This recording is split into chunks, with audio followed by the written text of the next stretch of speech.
over the past 3 years of lockdowns and hanging around and not being able to do and getting out of, I guess, out of sync with what life once was, I got a little less fit. I put on weight, and I've now looked at it and said, no, hold it. That bucket's really empty. I'm going to start working on that physical side of things. So I've gotten more active.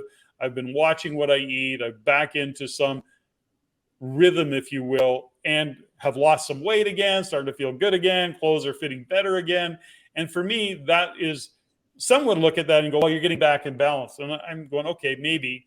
I don't like to use the word balance. I'm just really doing what I need to do to look after me in my life overall. And one bucket was getting a little empty, so I'm putting some focus on it. That's kind of the context I have for it. You want to probably expand on that.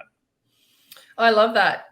Thank you for that. It's really important for me to hear too, because I know for me, the same thing happened. My physical bucket, or my pillar of taking care of my body, sort of went down the list of the hierarchy. And that was really noticeable for me recently, because I'm trying to get myself into a state where I put myself back on my list. Self-care is so important to me, and it was so important to my well-being. And I think it was important for the well-being of our relationship and our businesses and our family. And when I stopped taking care of myself in that way, whether it's physically, emotionally, spiritually, it shows up in other areas. It shows up in blocks, I call it, or in things that get in the way of the flow of our abundance or success and prosperity mindset.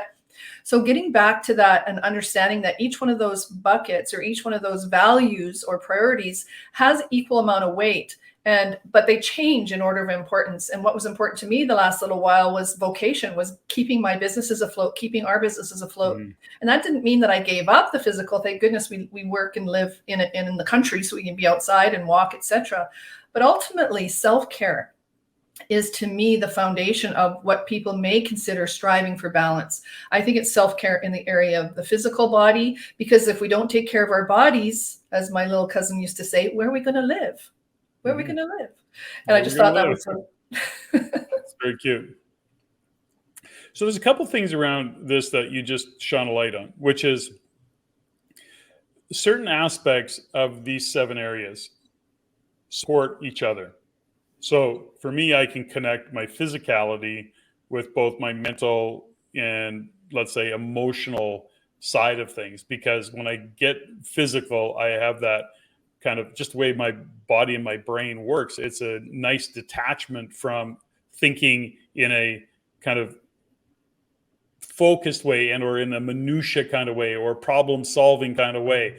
I can go out and do something physical, give myself a break. The other side of that is, for some, might be feeling a lot of stress. And so they look at it and they go, saying, I just need to start taking the time to meditate, give my brain a bit of a break, if you will, a bit of a vacation, and start getting into the practice of meditation. None of these things on their own will create this kind of, this place called ideal balance. We just look at it and say, what bucket do we need to fill right now? Because when one bucket gets too low, it affects the other buckets, if you will. So I think there's just a way to look at it where we can continue to break it down. So when we look at the physical, we know that going for walks, working out, doing something physical that gets your heart rate up, all good.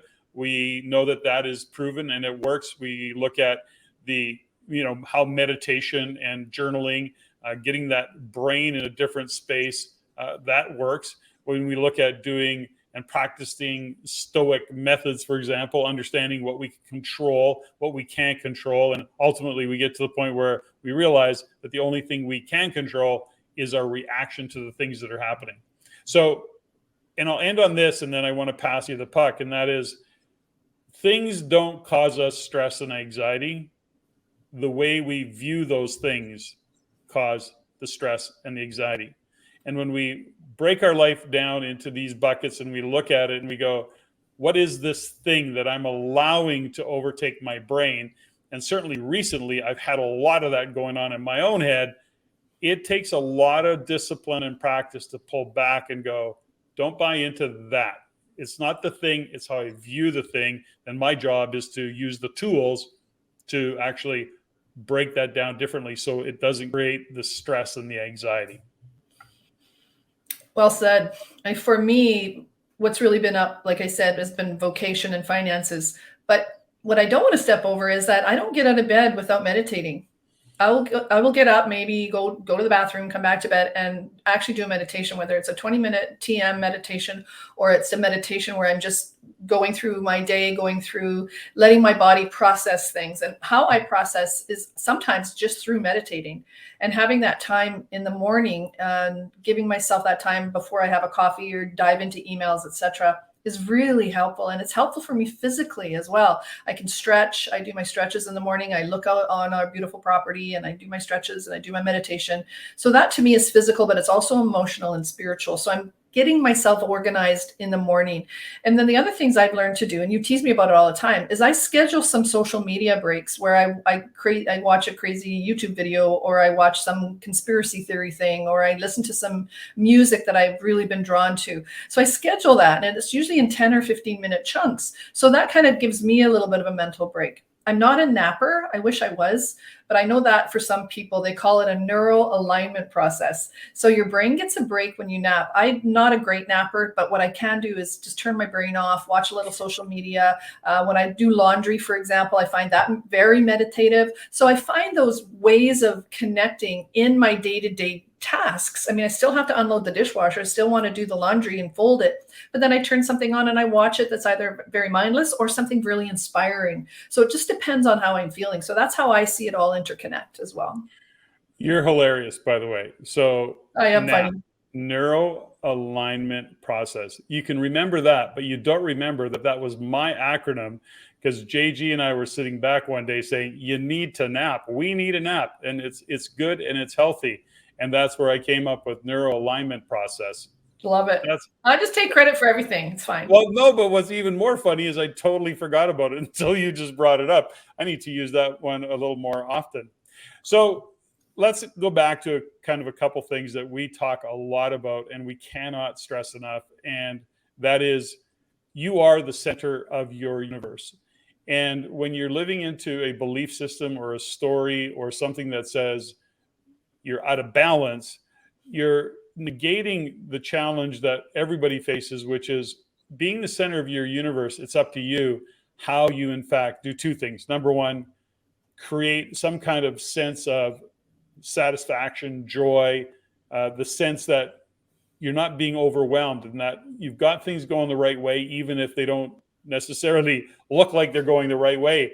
But you have to get into a sense of being okay. And that's the challenge that we face. So if you're operating on top of a story that says, well, I'm out of balance and there should be something, this elusive balance, that mentally is going to continue to beat you up, mentally, emotionally, likely even spiritually. So when you're the center of your universe, it's a classic example, that the airline flight attendant tells you, should there be an emergency and the oxygen masks fall, put your mask on first so you can look after those around you. Do not put anybody else's mask on for them. Let them look after themselves. You look after you, then you are then equipped to look after those around. And that's really the message that we often want to get to everybody and even remind ourselves of. We need to continue to look after ourselves because we've got a lot of responsibility, whether it be our businesses, our friends, our family, careers, all of the things that we do in life.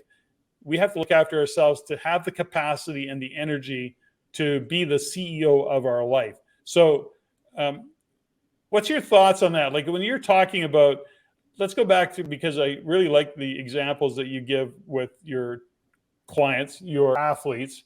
I mean, gosh, they're working out every day. They're just focused on training, winning. Like, what do you give them for guidance in terms of, are they looking for balance, or what are you training them around? Well, technically, when it comes to skating, it's all about balance. If you don't access your center of balance and your body working around that, you're going to fall down a lot. Mm-hmm. So I kind of make fun and I make jokes and invite them to look at where they're, striving for balance within the sport. And within the sport, and this is what I do with hockey as well, is I frame it in the way that the sport, whether it's hockey or figure skating or even business, is a vehicle a vehicle for you to get what you want in life. So if this is what you're doing right now to win a gold medal or to win a Stanley Cup or to close the deal, it's going to create the next thing or the next set of to-dos for you to live your best life or to move yourself forward. Sport or the medal is not the end game. The deal closing is not the end game. It can become an addiction, and then it becomes a real out of balance kind of opportunity where people just get way to one side of their life and really neglect the other. So my job is to always try to bring it in with humor, try to point out where they're maybe want to spend a little bit more time in one area. Maybe I'll bring up a conversation about, let's just have a little budget conversation. And that's how I fold in the vocational and the financial buckets. And then we can stretch the mind away from what they're doing physically all the time.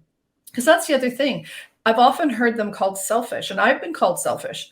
And selfish is a tough word, especially in the last 3 years or so, where we're told we have to do everything we can for everybody else and that you're a peon and you don't matter. And if you don't do this, this, and this, then you're going to kill grandma.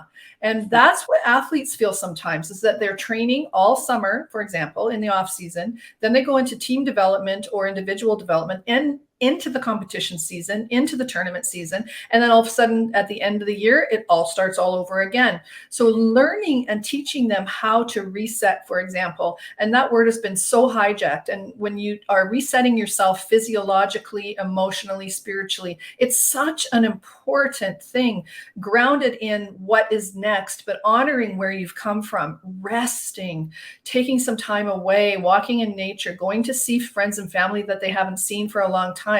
They can give it to themselves without guilt because we framed it that way through the entire training season.